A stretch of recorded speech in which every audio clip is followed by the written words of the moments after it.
طبعا هناك الكثير من المشاكل تحيط في هذه المستشفى، منها انقطاع التيار الكهربائي المستمر عن المستشفى وانقطاع الأدوية المستمر لهؤلاء المرضى.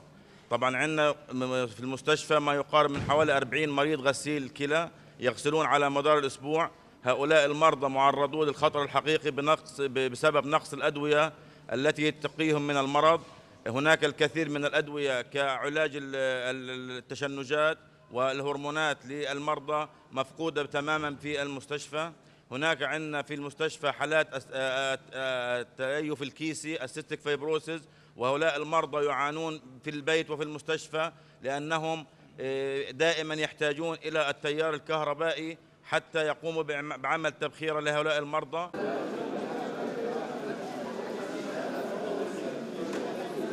نحن نتعامل في هذه الصيدلية مع حالات إنسانية بحتة، حالات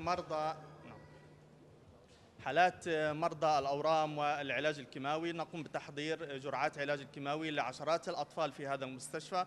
جزء كبير من أدوية هؤلاء المرضى غير متوفرة حاليا، ومن أهم الأدوية الغير متوفرة والتي لم يتم توريدها لمستودعات وزارة الصحة في غزة دواء فينكريستين الذي يدخل في الكثير من البروتوكولات العلاجية، دواء سايكلوفوسفاميد وهو من أهم الأدوية التي تدخل في بروتوكولات تحضير العلاج الكيماوي للعديد من الحالات المرضية، دواء أيضا الأسبراجينيز وهو معروف في حالات لوكيميا الأطفال، بالإضافة إلى ميثوتريكسيت تابلت هو غير متوفر أيضا، وحالات الكرونيك مايلويد لوكيميا أيضا غير متوفر لها علاج الجلايفيك أو الإيماتينيب.